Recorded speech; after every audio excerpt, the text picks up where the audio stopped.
And welcome back to For Such a Time as This, the place where there is no such thing as a silent witness. The video today. Woo! Isaiah 5:20. Isaiah 5:20. Woe to those who call evil good and good evil, who put darkness for light and light for darkness, who put bitter for sweet and sweet for bitter.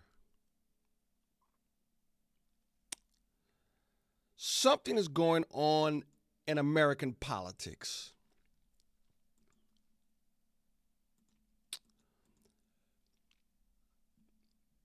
I think it started a long time ago, but it's now coming. The full fruit of it is being seen for everyone who has eyes to see that I say they, who's the they? I believe ultimately is the enemy of God. But I think there's an attempt to redefine what American conservatism is. Two men, Jordan Peterson, Dave Rubin, who are considered to be on the political spectrum to the right, discuss the importance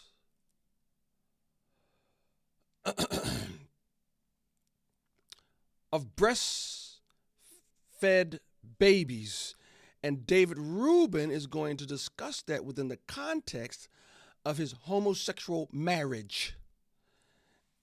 And Peterson seems to be affirming. Look at this video. Children who are breastfed do better. Yep.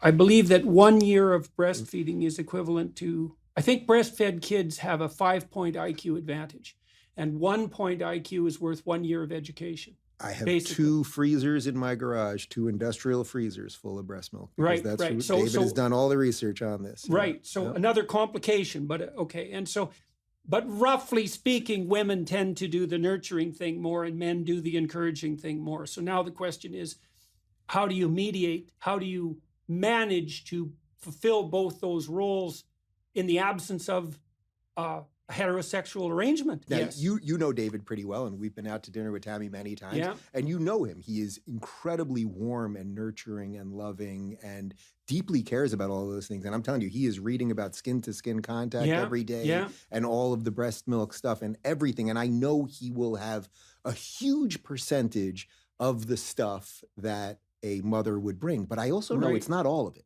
And we thought we could take some of my sister's eggs, and she's a mother now. She's actually pregnant with her third. But that we could get her eggs, and then we would take David's sperm, and then we would have 2 children from that.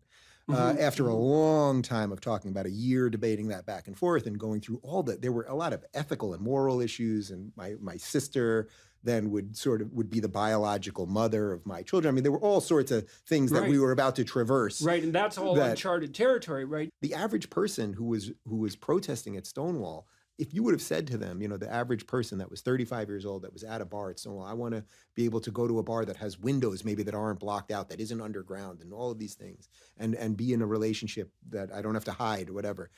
Actually, 30 years from now, 40 years from now, this is going to be about sending your kid to school where they're going to privately discuss sex with teachers.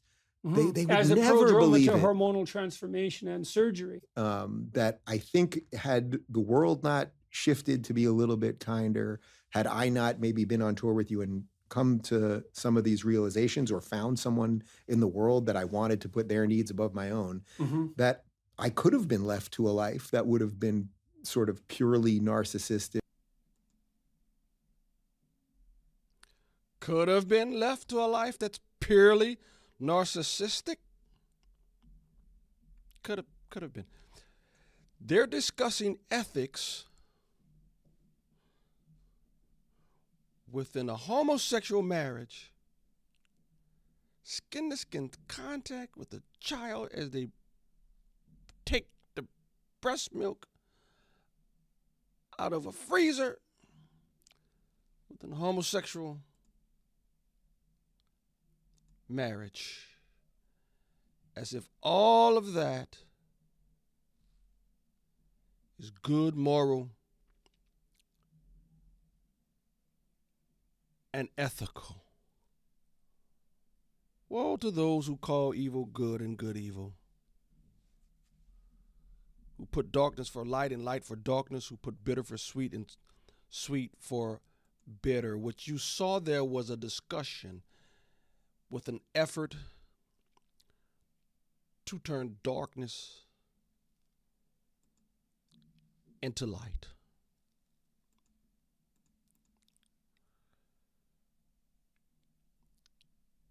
If this effort is successful, and there is nothing that I see that's going to stop this, but to redefine what conservative politics and conservative, more importantly, conservative ethics are in America. If this continues to happen, and if Dave Rubin and Jordan Peterson are successful in making that conversation less cringe-worthy on the right, then America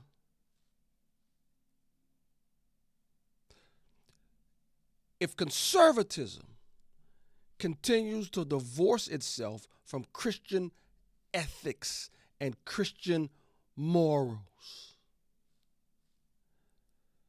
then America, it's been a good run. You're done.